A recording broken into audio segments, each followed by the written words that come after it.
Back in the UK and America, perceptions about Muslims are incredibly negative, and hopefully, inshallah, I will change that. In one of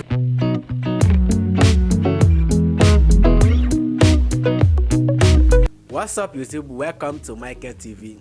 If today is the first time of coming across my channel, hello, welcome to my channel. If you have been following me, thank you for staying with me.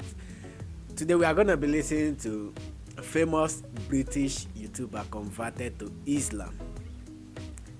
There has been so many conversions going on, and I think the major conversions do happen from Christianity to Islam.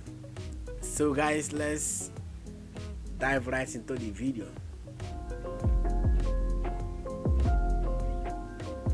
Who is Jay? Sure. I'm Jay. I'm from the UK. I'm 25 from a tiny town in the southwest of England. I'm a travel blogger and I share my journey of traveling all over the world on my YouTube channel.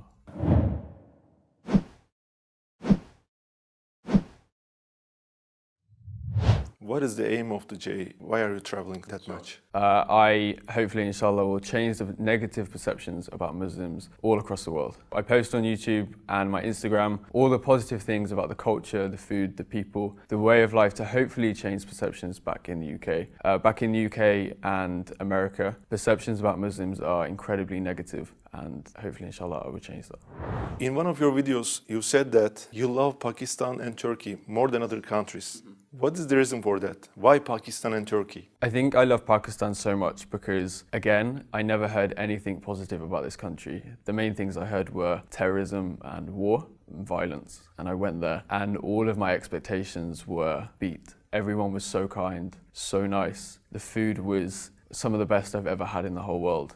And I felt such genuine love from these people. And the same with Turkey. Those two countries are my favorite because of the people, the food and the culture. I could talk about the mosques. I love the mosques here. I feel incredible here. And I took my Shahada in the Süleymaniye Mosque in Istanbul. MashaAllah. So I think that's why I have such a connection to these two countries, especially Turkey, because Istanbul changed my life. It's where I took my Shahada. It's where I made the best decision of my life. Instead of eating cornflakes in United States or United Kingdom, Yes. you prefer to eat kebab in Turkey. Yes, evet. What was the most interesting thing that you have shocked when you visited those countries? Pakistan, Mexico, Turkey, Egypt.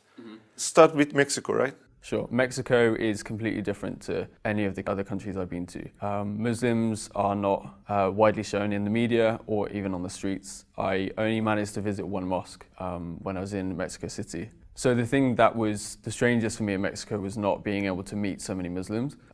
In Egypt, Pakistan, Turkey, United Arab Emirates, they are everywhere, and I've made some of the best friends here. How did you hear about Islam for the first time? That goes back probably 20 years, when we go back to the story of 9/11. The first time I heard about Islam in a very negative way. And if we're talking more of a positive thing, I learned about Islam probably 3 years ago from traveling, meeting these people, and then I really learned about Islam when I read the Quran last year during lockdown. How did you perceive Islam before you became a Muslim? Did you have any prejudice? Yes, I had very negative perceptions about Muslims. Especially, there was many attacks in the UK from extremists, and the media has a very good way of making that stereotype to 2 billion people when it's just a handful of bad people making those choices. I would cross the street if I saw a woman wearing a hijab in London. That's how bad my mind was affected by the media in the UK, because I didn't give myself the opportunity to really learn what Islam was about. And thankfully, over the past 3 years, I've really learned and discovered exactly what Islam is, and that's the religion of peace. What was the thing? Guys, you can now see the power of the media. This is actually one of the weapons that the Western and America uses in the media. You can now see the extent at which it almost damaged this guy's life, to the extent that he has to cross the road just for seeing a Muslim woman on hijab. That's crazy, guys, because what I don't understand is, even if you don't want to go into another person's religion, I don't see any reason you should condemn that religion. Logically, it doesn't just make sense to me. My goodness. Guys, let's continue. What made you interested in Islam? Originally, it was meeting the people when I travelled.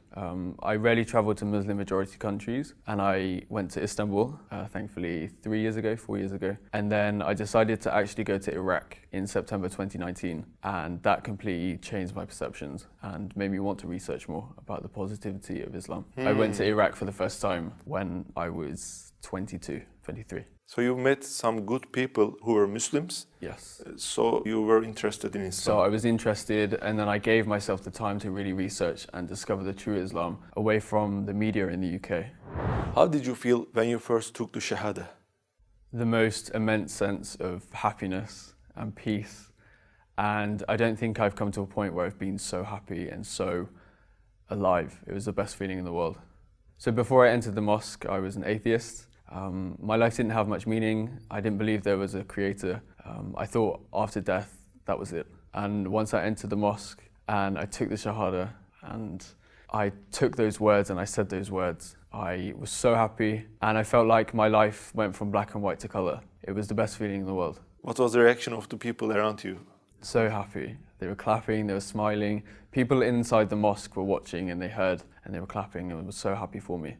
What was the reaction, especially your family, your mom, your dad, your sister, your brother? Thankfully, I have the most supportive family and supportive friends in the world. So I told my sister first, originally. So I actually opened Snapchat. I was currently in Istanbul and I just directly messaged my sister first. I said I became Muslim, and her reaction was so good. She then FaceTimed me and showed her elated happiness for me. I just can't understand why she's doing this. It's not a good, positive thing for them, because the image of Islam is not good for them, I think. It's not good. So what's the reason that she becomes happy? Because she's seen my work, she's seen who I've met, and she's heard my stories. And now I've taught them not to realize that the media is wrong. Like, the media is so wrong. They've now learnt to take my videos, my stories, and my ideas as the truth rather than the media.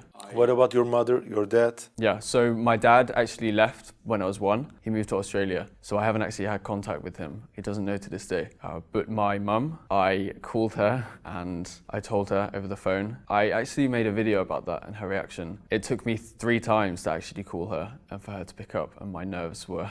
You couldn't say. I was struggling so hard, but I told her, and her exact words were something along the lines of, I'm smiling like a Cheshire cat, and Cheshire cats are very much known to be always happy, always chirpy, always funny, and that was her exact words actually, I'm smiling like a Cheshire cat. And from that day onwards, I have never had a bad word said. I've never had a bad idea said about Islam to me, and I'm very grateful that my friends and family were so happy and are still with me to this day, because it would have made my journey a lot harder if I didn't have them by my side with me. In Islam, we have to pray, we have to fast during Ramadan, and we have some other things. Did any of them seem difficult to you before you become Muslim? Yes, they all seemed incredibly overwhelming.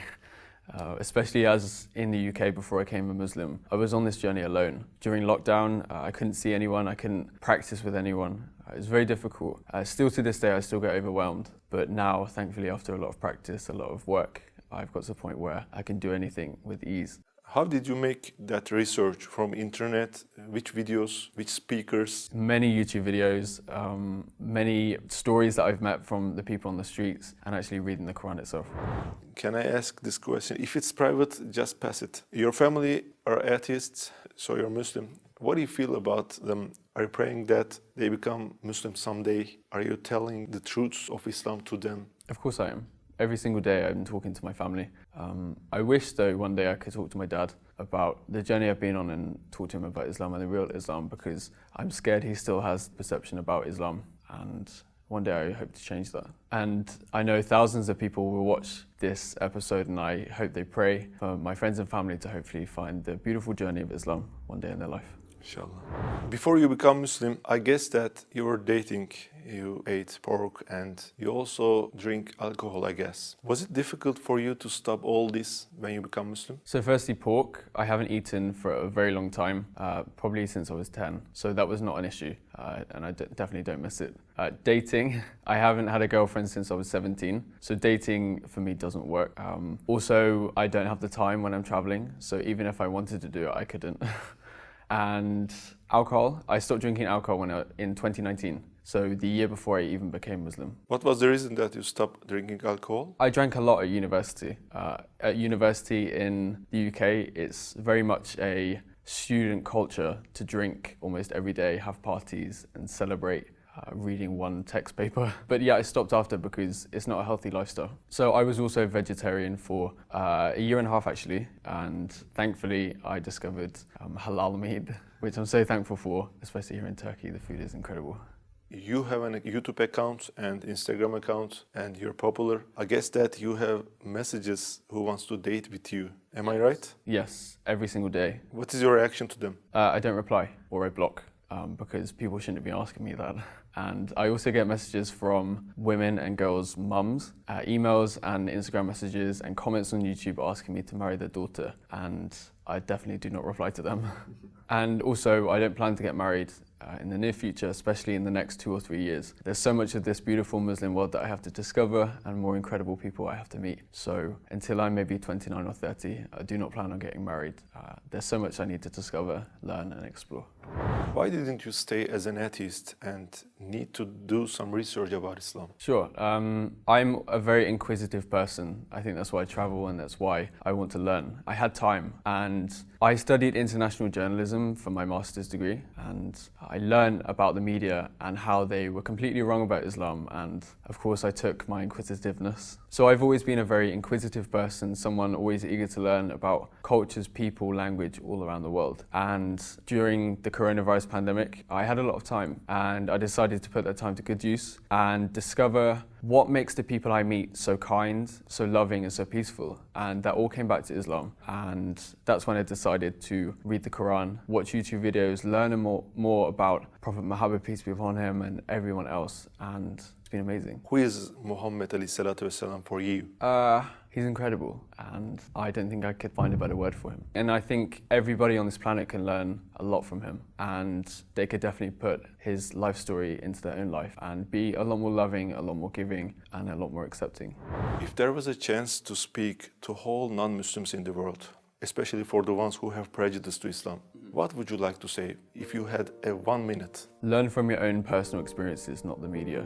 Travel the world, travel to Muslim majority countries, and give yourself the opportunity and the time to speak to Muslims and learn about their journey, their stories and their life, because I promise it will never be what the media says. And also when you travel around the world and if you see any kind of negativity, just know that Islam is perfect and Muslims are not.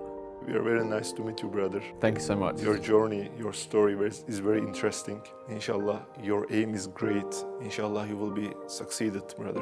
Inshallah, I can keep doing this until the whole world finally has a positive view. Wow, guys, this is quite very touching to me. You know, there has been so many negative perception in the media. Not just about the Islam, but about any particular group or any country that they do not want to work with. They just use the media as a weapon, as a tool to kind of manipulate people's mind. This happens always. They always use the media. And if I should tell you about my personal experience, I stayed in the United Arab Emirates. And I can tell you that Muslim people are one of the best kind of creatures I've been with. Like, contrary to what you may have been told, to what the media has made you to believe about them, that they are associated with terrorism, it's not always that true. They are kind people, they are loving, they have their discernment intact. And I think one of the reasons why some Muslim countries do have that high level of terrorism could be because, you know, when a country has a low economy, it affects everything. So people from this region, because they always want to find a means, a way to survive, they do all manner of things. But on the other hand, in Christianity, even countries that are high in economy, advanced countries, you will still see all manner of things. So when you hear that this particular religion is false, they have their flaws, one thing you have to understand is Christianity is perfect, Islam is perfect, but Christians and Muslims can never be perfect because we are all humans. But I think Muslims are more kind-hearted, they are more welcoming. I'm not generalizing, but according to my own personal experience, I've been with a lot of them, and I can tell you authoritatively, they are just good people to deal with. This guy's story is actually touching to me, like he has been on the road of conversion, and I believe someday, some way he could be able to convert his father. And guys, I don't know, drop your comments, share your opinion with us on the comment section. Please don't forget to subscribe to my channel if you haven't. This is a channel where we flow as one family. And don't forget to recommend any videos you would expect me to watch and react to. Click on the subscribe button, click on the like button, share this video with your family and friends, and I'll be hoping to see you guys next time. Until then, bye.